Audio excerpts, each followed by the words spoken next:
ఢిల్లీ అసెంబ్లీలో అటల్జీ మరియు మదన్ మోహన్ మాలవ్య జీ తైలవర్ణ చిత్రాల ఆవిష్కరణ కార్యక్రమం నిర్వహించారు. ఈ కార్యక్రమానికి ముఖ్య అతిథిగా హాజరైన రక్షణ మంత్రి రాజ్నాథ్ సింగ్ ప్రసంగించారు.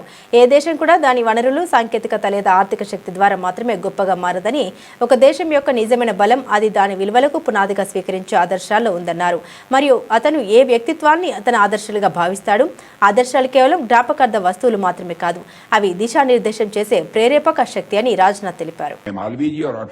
जीवन के बारे में पढ़ता हूं तो भले ही दोनों का कालखंड अलग दिखता है, भले ही ऐसा हो सकता है शायद दोनों कभी न मिले हों, लेकिन दोनों की जीवन को देखकर यह साफ साफ पता चलता है कि मदन मोहन मालवीय जी के विचारों के सच्चे उत्तराधिकारी यदि कोई थे तो हमारे अटल बिहारी वाजपेयी जी ही थे।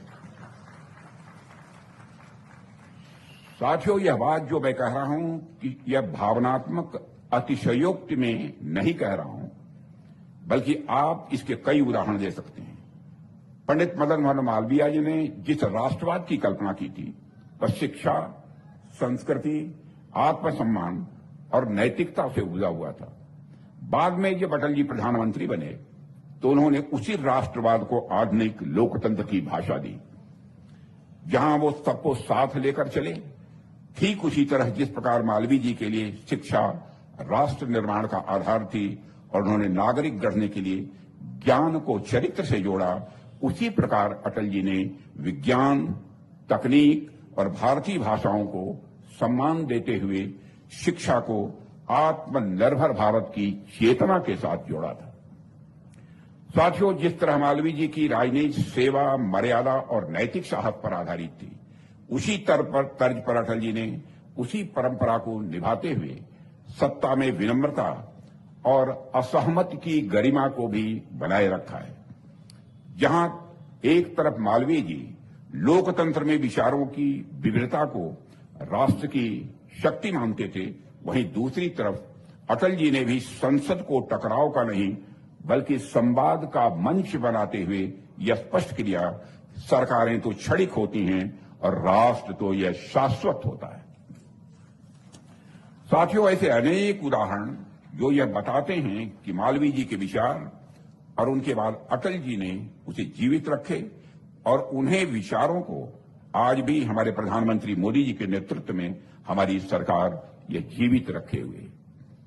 आज इन दोनों महापुरुषों को चित्रों का इस ऐतिहासिक परिसर में अनावरण होना हम सबके लिए गौरव का अनुभव तो है ही, लेकिन साथ ही साथ आज का दिन हमसे एक साइलेंट सवाल भी पूछता है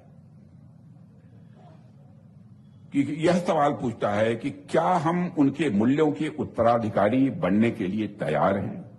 यह सवाल है, क्या हम राजनीति, शिक्षा और सार्वजनिक जीवन में उसी इंटीग्रिटी, उसी इम्पैथी और उसी फोरसाइट को हम जी पा रहे हैं कि नहीं जी पा रहे हैं। और साथियों, यह क्षण हमें इंट्रोस्पेक्शन का भी अवसर देता है कि शायद यही इस पूरे आयोजन का सबसे बड़ा संदेश है कि इतिहास केवल स्मरण के लिए नहीं, बल्कि इतिहास यदि होता है तो वह मार्गदर्शन के लिए होता है। और हमको इतिहास से महानता और आदर्श को सिर्फ खोजना भर ही नहीं है, बल्कि उसे अपने जीवन में हमें लागू भी करना है।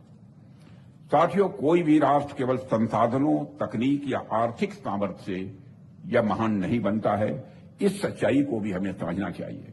राष्ट्र की असली शक्ति इस बात से तय होती है कि वह किन आदर्शों को अपने जीवन मूल्यों का आधार बनाता है और किन व्यक्तित्वों को वह अपना आदर्श मानता है। क्योंकि जैसा हमारा आदर्श होता है वैसा ही हमारा चिंतन बनता है, और जैसा चिंतन बनता है वैसा ही राष्ट्र का चरित्र गढ़ा जाता है। इसीलिए आदर्श केवल स्मरण की यह वस्तु नहीं होते हैं, वे दिशा देने वाली एक ऊर्जा होते हैं।